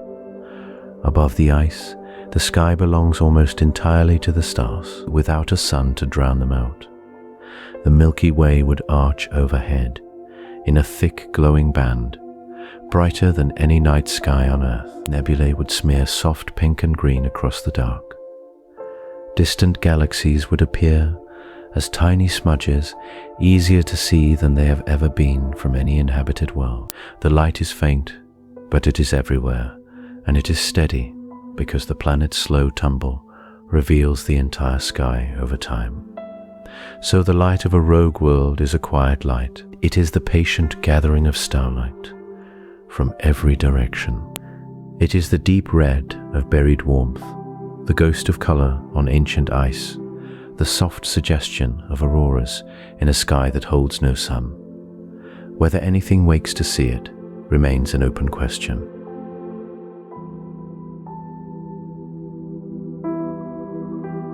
Picture yourself standing on the surface of a rogue world.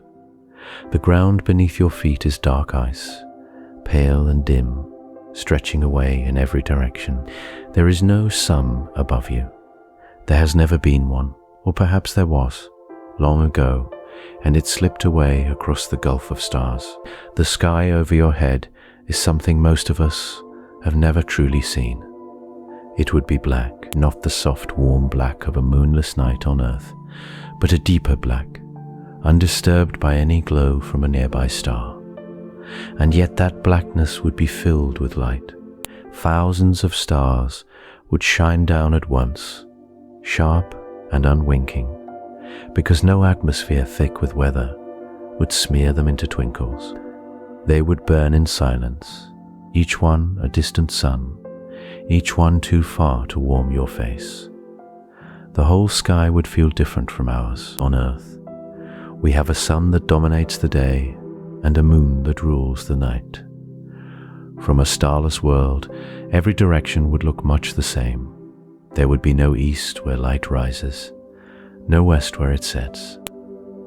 The stars would slowly wheel overhead as the planet turned, but no single bright light would ever break the horizon. Time itself might feel strange in a place like that, without the rhythm of day and night that shaped every living thing on our world. Some of those distant stars might be slightly brighter than the rest. A red giant, swollen and old, could glow softly in one corner of the sky. A young blue star, hot and fierce, might shine like a chip of ice, but none would be close enough to cast a shadow. Your own hand, held up against that field of light, would remain a dark silhouette against a million pinpricks. If the rogue planet still held a thick atmosphere, the view would soften. A hydrogen blanket, dense and cold, might scatter the starlight into a faint haze. The sky might glow a deep, deep blue or a dull crimson, depending on what gases swirled above.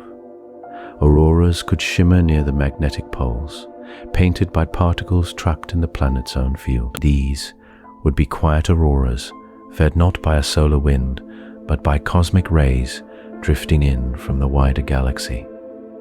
Some researchers wonder if such glows could be steady, slow, like a curtain that never falls. A moon, if the planet still kept one, would be the brightest thing in that sky. It would not shine with reflected sunlight the way our moon does. Instead, it would glow only by the faint touch of distant stars, a pale grey disk hanging in the dark. Some scientists think rogue planets could carry their moons with them through interstellar space, bound by gravity even after the parent star is lost. Others suspect that the same gravitational kick that flung the planet away would tear most moons loose. The truth is, we do not yet know which view is closer to reality.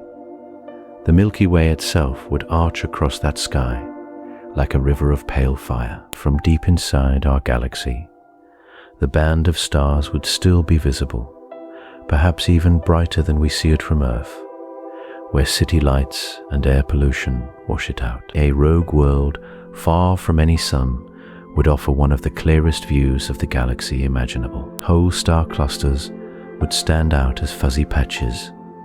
Distant nebulae might glow faintly, soft smears of pink and green among the colder white of the stars. There would be sound too, though not the kind ears can hear. The ground would creak and groan, as it shifted, as ice tightened and cracked in the deep cold. Instruments tuned to vibration might pick up the slow hum of the planet's interior, the faint pulses of radioactive warmth, turning, settling, churning beneath the crust. If a hidden ocean lay below the ice, currents in that ocean would press against the underside of the shell, making it ring at frequencies far too low for any animal to hear. Scientists call these sounds infrasound, the deep voice of a world talking to itself. Above the surface, the silence would be almost total. No wind, perhaps, if the atmosphere were frozen out. No rain, no birds, only the slow tick of starlight falling onto an old, patient world. We do not know if anyone or anything has ever looked up at such a sky. We do not know if any rogue world holds the chemistry that could one day notice its own loneliness. The question remains open. For now, the picture itself is enough to hold, gently as you rest.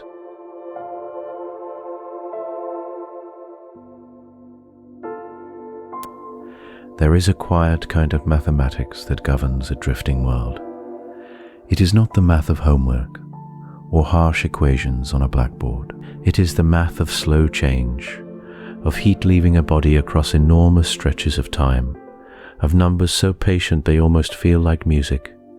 A rogue planet, alone in the dark, lives by these slow numbers, and once you sit with them for a while, they start to feel less like cold physics, and more like a kind of poem written in the language of the universe. Consider the simple ratio of how heat leaves a planet. Warmth flows out through the surface, while warmth is made deep inside. The larger the world, the more inside there is, and the smaller, in relative terms, the outside becomes. So bigger planets cool more slowly. A small rocky body might shed its inner heat in 1 billion years. A larger one, the size of Earth, or a bit more, can stay warm inside for many billions. The math is gentle, almost forgiving. Mass buys time. Inside that warm interior, atoms of uranium and thorium and potassium tick away at their own steady pace. Each one has a half-life, a number that tells you how long it takes for half of a sample to decay. For one form of uranium, the number is about 4.5 billion years. For one form of thorium, it is more than 14 billion. These numbers are older than most of the stars in the sky. They are part of why a rogue world can keep a slow fire glowing in its core, long after the cloud that birthed it has drifted apart. The arithmetic of distance is just as quiet. Between the stars, space is measured in light years. The distance light travels in a single year. That distance is about 9.5 trillion kilometers. A wandering planet might move through this dark at a few kilometers each second. At that pace, crossing 1 light year takes tens of thousands of years. Crossing the gap between 2 neighboring stars could take many hundreds of thousands. The numbers stretch out until human lifetimes look like single heartbeats inside them. There is something soothing in how these scales line up. The radioactive clocks inside a planet tick across billions of years. The drift between stars also unfolds across millions and billions of years. The 2 time scales rhyme. A rogue world has the inner fuel to stay warm for roughly as long as it needs to roam. Researchers wonder, though, exactly how the cooling curve really bends. One view holds that a thick blanket of hydrogen, if the planet kept one, could trap warmth so well that liquid water might persist on the surface for billions of years. Another view suggests that hydrogen slowly leaks away, that atmospheres thin, that the math is less generous than the first estimates hoped. The equations are the same in both cases. What changes is the input, how much gas the young planet held, how cold the surrounding space truly is, how the chemistry plays out at low temperature. The same elegant rules give different stories depending on the starting numbers. Even gravity tells its tale in clean ratios. The escape velocity of a world, the speed needed to leave its pull forever, scales with the square root of mass divided by radius. Double the mass at the same size and escape velocity rises by about 40%. This is why larger rogue worlds hold tight to their atmospheres, while smaller ones let theirs slip into the dark. The same formula that decides whether a moon keeps its thin breath of gas also decides whether a wanderer can wear a warm coat for the long night. Then there is the math of tides, where a moon and a planet pull on each other and bend each other gently as they spin. The flexing creates heat, and the heat scales with the size of the deformation raised to a power. Small differences in orbit make large differences in warmth. A rogue planet with a close, lively moon might stay warmer than its solar neighbors by a factor that surprises the careful arithmetic. What lingers after all the numbers is a feeling of balance. The universe runs on a handful of patient rules. Heat leaves slowly. Atoms decay at their own measured pace. Distances are vast, and so are the time spans. A drifting world does not need a star to obey the rules. It only needs the rules themselves, and time, and the deep quiet between the lights. The math, in the end, does not feel cold. It feels like the soft architecture of a sleeping cosmos.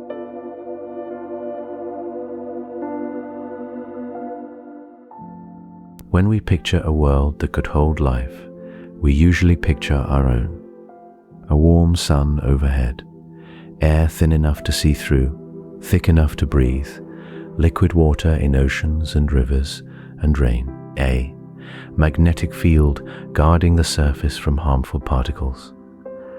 A moon to steady the spin. A balance so fine that even small shifts would unmake it.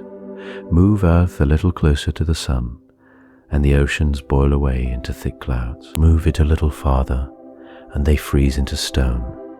Strip away the atmosphere, and the surface becomes a desert of radiation. Add too much, and the heat becomes crushing. Our world rests in a narrow window, and we still do not fully understand how it stayed there for billions of years. So the idea of life on a rogue planet, drifting in the dark, can sound almost impossible at first. No sun, no warmth from above, no gentle cycle of day and night to drive weather, no light to feed plants.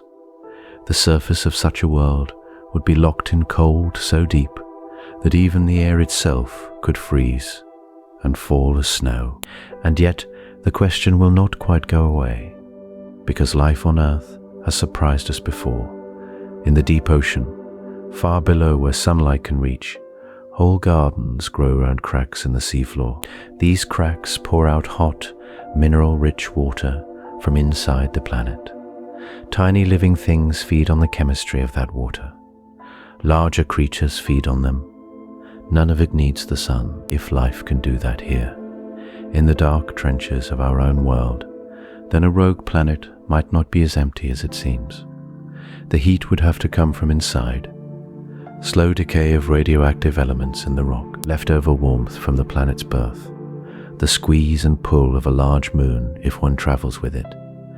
Together, these sources might keep a hidden ocean liquid beneath many miles of ice, but the balance would be even more delicate than ours. On Earth, the sun forgives small mistakes. It pours energy onto us every second, more than we could ever use. A rogue planet would have no such gift. Its warmth would come from a thin, slow trickle deep below.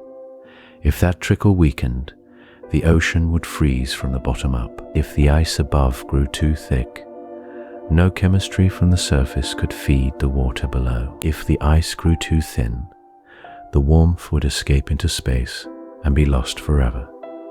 The atmosphere matters too. Some researchers wonder whether a thick blanket of hydrogen, captured during the planet's birth, could trap heat for billions of years. Hydrogen is a light gas, and a small world might lose it quickly to space. A larger world might hold it longer. The exact size, the exact mass, the exact starting temperature. All of these would have to fall within a narrow band for the blanket to last. Other researchers are less hopeful.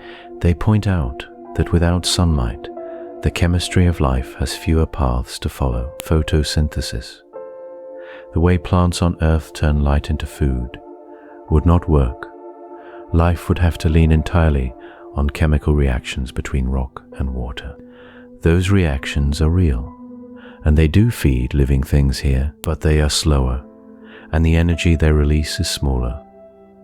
Whether that thin trickle of energy is enough to build something as complex as a cell, let alone a whole living world, remains an open question. There is also the matter of time. A rogue planet might keep its inner warmth for billions of years, but not forever. The radioactive elements inside would slowly run out. The tidal squeeze from a moon would gently fade as orbits settled. Eventually, the heart of the world would grow quiet, and the hidden ocean would freeze for good. Any life it held would have only that long window of warmth to begin, to grow, to become something. So when we ask whether life could survive in such a place, we are really asking how forgiving the universe is.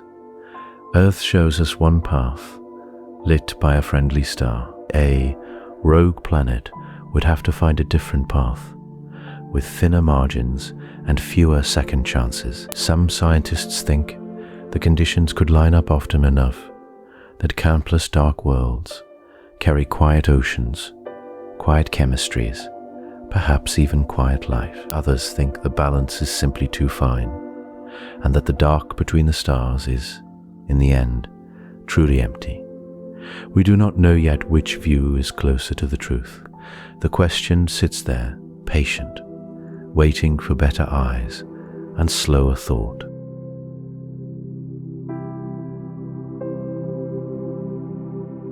A rogue planet does not always drift in perfect isolation. Over millions and billions of years, its slow path through the galaxy may carry it close to other stars. These encounters are rare. The space between stars is enormous, and even a wandering world traveling for ages may pass nothing of note for most of its life. But given enough time, the lonely planet's quiet path will bend, just a little, as it slips near the gravity of a distant sun. What happens during such an encounter is one of the open questions in this field. Most close passes are not close at all by everyday measures. A rogue planet might drift within a light year or two of another star, feel a faint tug, and continue on its way slightly redirected. The star, in turn, would barely register the visitor. Both bodies move on, each unaware of the brief touch of the other's gravity. A small number of encounters could be much closer. One idea is that a rogue planet on a path tuned by chance might slow enough relative to a passing star to be captured. The star's gravity would take hold, and the wandering world would settle into a new orbit, often a wide and stretched one. From that moment, it would no longer be rogue. It would have a sun again, even if that sun stayed faint and far away. Some researchers wonder how often this happens across the galaxy. The math suggests it is uncommon, but not impossible. Whether any of the planets we see today around distant stars were once wanderers is a question no one can yet answer. A competing view is that true capture is very hard. For a star to hold onto a passing planet, the geometry of the meeting must be just right. Speed, angle, and the presence of other bodies all matter. Without some way to shed extra energy, the planet would simply swing past and continue on. Some thinkers point to the possibility of a third body, perhaps a smaller world or a companion star, that could absorb the leftover motion and let the rogue settle in. Others argue that such triple meetings are themselves so rare that capture must be extraordinarily uncommon. The evidence is incomplete, and the debate continues. Even without capture, a close pass could change a rogue planet in subtle ways. The brief warmth of a nearby star, even at a great distance, might raise its outer temperature by a fraction of a degree for a short time. If the world carried a thick atmosphere, gentle stirring could occur in its high clouds.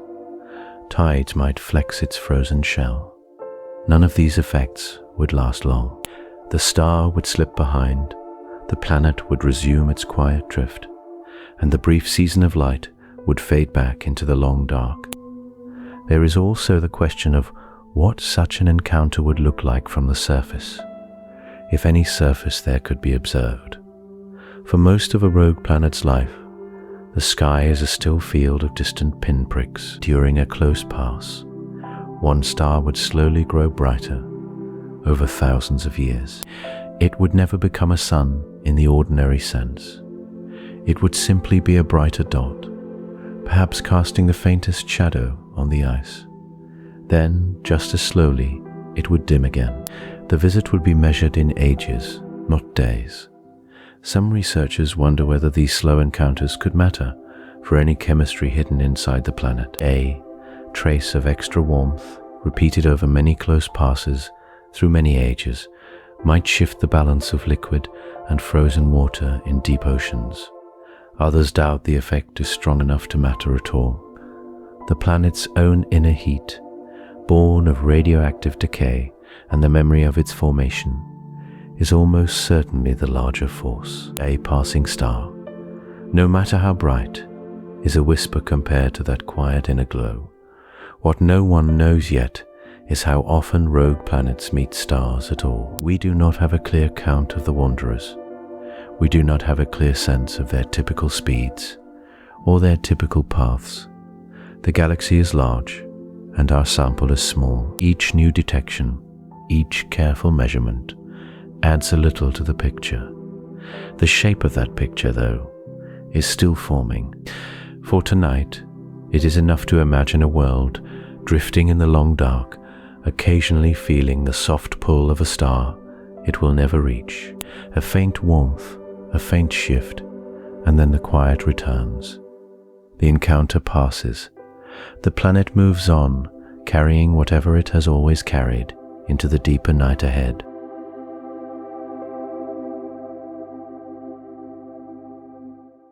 The first rogue planet candidates we glimpsed arrived quietly, almost shyly, in surveys that were looking for something else. Astronomers pointed telescopes at the crowded star fields toward the center of our galaxy, watching for the faint brightening that happens when one object passes in front of another and bends its light. This effect, called gravitational microlensing, can reveal an invisible world by the way it tugs on the light of a distant star behind it. The brightening lasts only hours or days, and then it fades, and the watcher is left wondering what passed through the dark. In the early years of these surveys, a handful of brief, lonely brightenings appeared that did not seem to come from any star. The lensing signals suggested objects roughly the mass of Jupiter, drifting without a parent sun. These were the first hints that free-floating worlds might be real, and not just a curiosity of theory. Each candidate was a small, bright moment in the data, and then nothing more. The world that caused it moved on, still drifting, still unseen. Some of these early candidates remain debated. A few might have been planets, bound to very distant stars, too far away for the telescope to notice the parent. Others looked more clearly alone, with no companion star detectable for many times the distance between our Sun and Pluto. Researchers continue to argue over the exact numbers, and the line between a faint, distant star and a lonely giant world can be hard to draw. The mystery sits inside the data itself. A handful of young rogue planets have also been studied more directly, glowing faintly in infrared light because they are still warm from the heat of their birth. Some of these float within nearby star-forming regions, embedded in the same dusty clouds that made them. Their faint warmth lets telescopes pick out their colors and even, in a few cases, hints of what their atmospheres might contain. Clouds of hot dust and silicate grains, traces of water vapor, signs of churning weather in worlds with no day and no night. What these glimpses cannot yet tell us is how the wandering worlds will change across the long stretches of time ahead. A young rogue planet today, glowing softly in the infrared, will slowly cool over hundreds of millions of years. Its outer layers will harden. Its skies, if it has them, may freeze into still, crystalline clouds. By the time our sun has swelled into a red giant and shed its outer layers, many of the rogue planets we have glimpsed in their youth will have gone cold and quiet, drifting on in the dark. The galaxy itself will change around them. In a few billion years, the Milky Way and the Andromeda Galaxy are expected to draw together and slowly merge, their stars sweeping past one another in long, looping paths. Rogue planets, caught in that great mixing, will be flung on to new trajectories. Some may be captured by passing stars and adopted into new systems. Others may be flung outward into the thin, dim outskirts where stars are rare and the dark between them is wider than the eye can hold. Far beyond that, in timescales of trillions of years, the stars themselves begin to fade. The bright suns we know will burn through their fuel. New stars will keep forming for a long while, but more slowly and from thinner gas. In that distant era, the universe may belong more to the small, the cold, and the patient. Rogue planets, warmed faintly from within by the slow decay of heavy elements in their cores, could outlast many of the stars that once lit the sky. Whether any of them, in any of those eras, ever cradled liquid water beneath a thick blanket of ice or hydrogen, we still do not know. Whether anything stirred in those hidden oceans or in the warm cloud decks of a giant adrift remains an open question. Our glimpses, so far, are like brief flashes of a passing shape in a dim room. We have seen enough to know that the wanderers are out there. We have not seen enough to know what they hold. The worlds we have already glimpsed are only the first of what may be a long, slow unveiling, stretched across many human lifetimes. Each new candidate adds a single point of light to a growing map of darkness. Each one carries with it the same quiet question that has followed us through this episode. What is it like out there in the long night between the stars on a world that has never seen a sunrise and may never need one?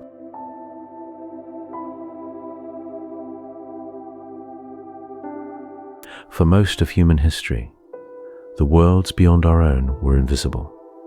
The planets that circle our sun were known by their slow wandering across the night, small bright points moving against the fixed stars. Anything smaller, anything dimmer, anything farther, all of it lay beyond reach.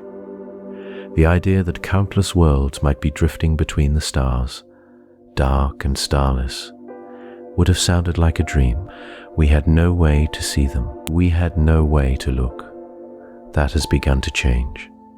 Slowly, patiently, over the last few decades, our instruments have grown sharp enough to notice the faintest flickers.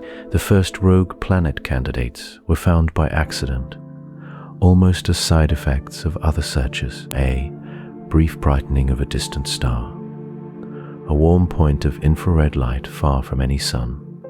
Each one was a whisper, easy to miss. And yet, from those whispers, a quiet picture has begun to form, a picture of a galaxy filled with wandering worlds, perhaps as many as the stars themselves.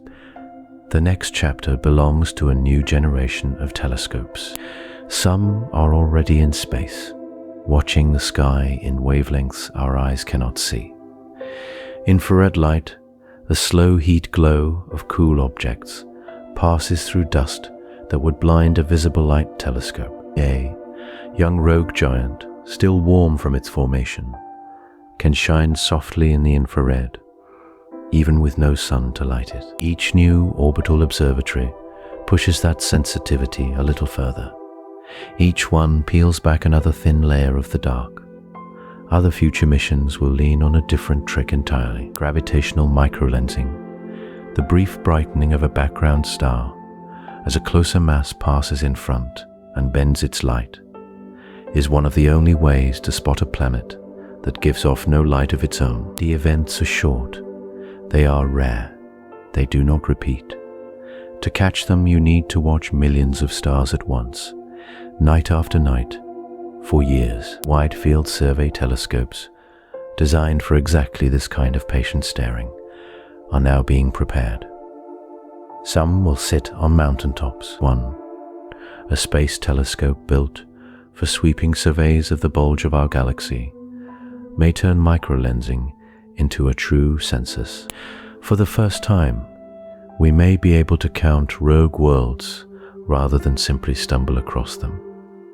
What that census will say, no one yet knows. Some early estimates suggest the rogue population could match or even exceed the number of stars. Others place the count more modestly.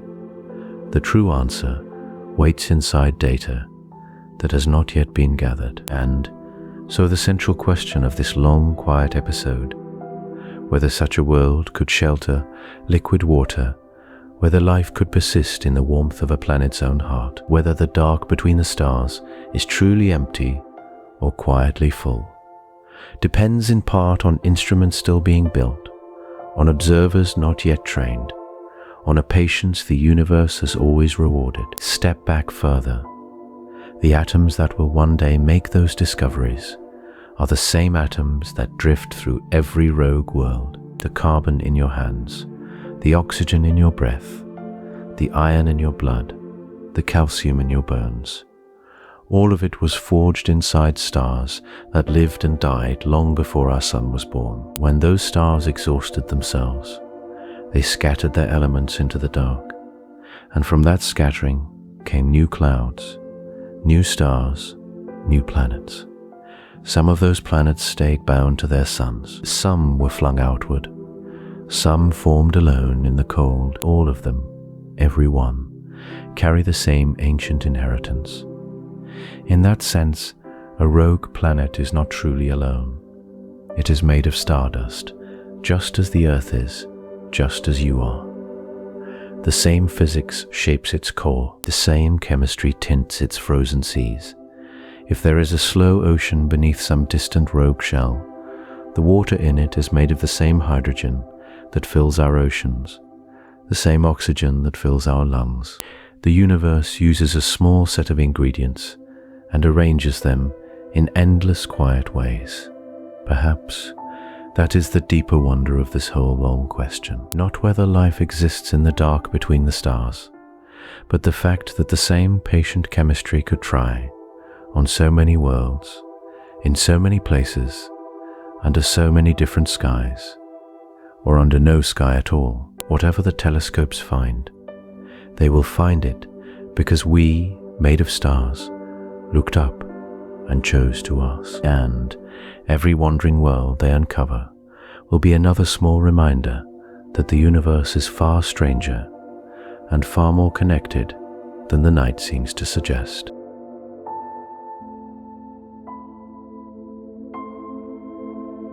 So, we come to the quiet end of our wandering. We have followed worlds without suns through cold gulfs of space, sat with their frozen shells and hidden oceans, and listened to the soft hum of an open question that no telescope has yet answered. We do not know how many of them there are. We do not know if any of them hold liquid water beneath their ice. We do not know if life, in some patient and unfamiliar form, has ever stirred in their lightless depths. And tonight, that not knowing is a gentle thing. It is a soft place to rest. Picture one last time a single rogue world drifting in the dark. It turns slowly as planets do. Though there is no sunrise to mark the turning, Its surface is smooth ice, pale blue and silver, dusted with the faintest powder of frost. No wind crosses it. No tide rises on its frozen shores. The sky above is black and full of stars, and every star is far, and none of them belongs to this world. The planet keeps its own warmth, deep inside, like a small heart beating beneath a quilt of stone and ice. We do not know if anything listens to that heartbeat. Maybe nothing does. Maybe the rogue worlds of our galaxy are simply quiet, lovely and empty, turning forever in a slow patience that asks nothing of us. Or maybe, somewhere far from any sun, a dark ocean stirs beneath its lid of ice, and chemistry does its slow, strange work in the warmth of a planet's old memory. Both possibilities are still open. Both are still allowed. Above that imagined world, the galaxy itself is turning. 200 billion stars or more, wheeling in their long, slow dance, taking 200 million years to complete a single circle. Our sun is part of that dance. The Earth is part of it, and the rogue worlds, the lonely ones, are part of it too. They do not orbit a star, but they orbit the center of the galaxy, just as we do. They are not lost. They are simply traveling by a different road. It helps, sometimes, to remember the scale of things as we fall asleep. The galaxy is vast, and the universe is vaster, and we are very small inside it. But small is not the same as alone. The same gravity that holds the rogue planets to their slow paths holds you to your bed tonight. The same atoms that drift through interstellar space rest in your bones. The wandering dark is not a stranger. It is the place we all came from long ago, when the first clouds collapsed and the first worlds began to take shape. There is a kind of comfort in unanswered questions. They do not demand anything of us. They wait. They are patient. The rogue planets have been drifting for billions of years already, and they will keep drifting whether or not we ever learn their secrets. Future telescopes may find them by the thousands. Future generations may map their warmth and weigh their atmospheres, and finally answer whether life can begin without a sun. Or the answer may stay just out of reach, a soft murmur at the edge of what we can know. Either way, the worlds will keep turning. Either way, the galaxy will keep its slow wheel. So, let the question rest tonight. Let the rogue planets drift in your mind, like quiet lanterns that give off no light. Imagine the ice on their surfaces, pale and still. Imagine the oceans some of them may hide, dark and warm and patient. Imagine the long, unhurried fall of a world through the space between stars, taking 10,000 years to cross a single small step of the galaxy. There is no rush out there. There is no urgency. There is only the slow turning and the deep quiet and the soft uncertainty of a universe that is far larger than any single answer. You are safe here. The night is wide, and the stars are old, and the wandering worlds do not mind being mysteries. They have been mysteries for a long time, and they will be mysteries a little while longer. Somewhere, right now, a planet without a sun is turning in the dark, keeping its own small warmth, holding whatever it holds. We may learn its story one day, we may not. For tonight, it is enough to wonder and to rest and to let the quiet of the wandering dark settle gently over you like a soft blanket of stars. Subscribe for a brand new space topic every night. One tap and something incredible is waiting for you tomorrow. Sweet dreams.